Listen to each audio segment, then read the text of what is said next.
कि भाजपा सरकार द्वारा संवैधानिक संस्थाओं का दुरुपयोग, विपक्षी नेताओं का दमन करने तथा बिना किसी आधार के नेशनल हेराल्ड मामले में कांग्रेस अध्यक्ष श्रीमती सोनिया गांधी एवं कांग्रेस नेता श्री राहुल गांधी को ईडी का नोटिस दिए जाने के विरुद्ध राजस्थान प्रदेश कांग्रेस कमेटी के अध्यक्ष श्री गोविंद सिंह डोटासरा के नेतृत्व में हजारों कांग्रेस कार्यकर्ताओं एवं नेताओं ने प्रदेश कांग्रेस मुख्यालय जयपुर से अंबेडकर सर्किट स्थित ईडी कार्यालय तक पैदल मोर्चा निकाला तथा धरना देकर केंद्र सरकार की दमनकारी नीतियों के खिलाफ प्रदर्शन किया। धरने को संबोधित करते हुए राजस्थान प्रदेश कांग्रेस कमेटी के अध्यक्ष श्री गोविंद सिंह डोटासरा ने कहा है कि गत 8 वर्ष से मोदी जी एवं मोदी सरकार देश के तानाशाही पूर्ण तरीके से शासन कर रहे हैं तथा देश की राजनीति का दुर्भाग्य है कि फासिस्टवादी ताकत केंद्र में नीति निर्धारण कर रही है। उन्होंने कहा है कि वर्ष 2014 के आम चुनाव में जनता से जो वादे भाजपा ने किए थे, सत्ता में आने के पश्चात उनका लेखा जोखा अथवा हिसाब भाजपा सरकार जनता के बीच नहीं रख रही है। उन्होंने कहा है कि भाजपा ने जनता से किए वादे को पूरा करने के बजाय किसानों को स्वाभिमान पर चोट करने का कार्य किया है।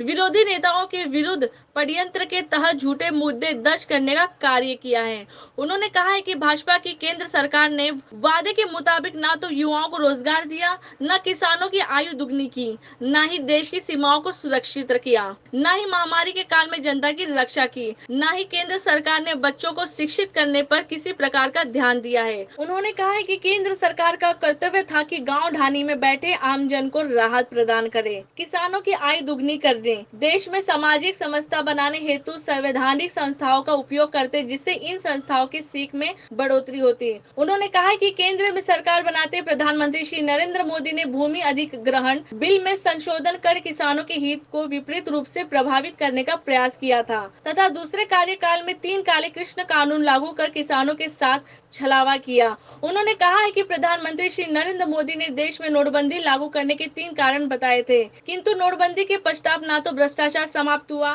न काला धन देश में वापस आया, न आतंकवाद समाप्त हुआ। उन्होंने कहा है कि भाषण में शासन के दौरान न तो किसानों की आयु दुगनी हुई, न सामाजिक समरसता कायम रह सकी, न ही महिला एवं युवाओं के उत्थान हेतु कोई योजना केंद्र सरकार ने बनाई, किंतु इन मुद्दों पर भाजपा जवाब नहीं देती है।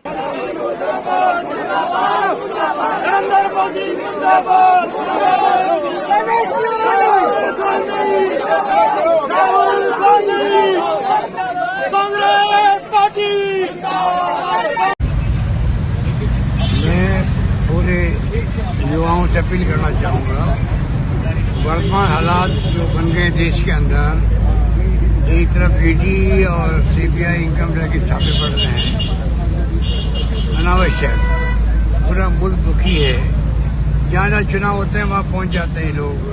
छापे डालने के लिए, विपक्षी पार्टियों के मिलने वालों के यहाँ, और दूसरी तरफ आग लगी हुई देश भर के अंदर।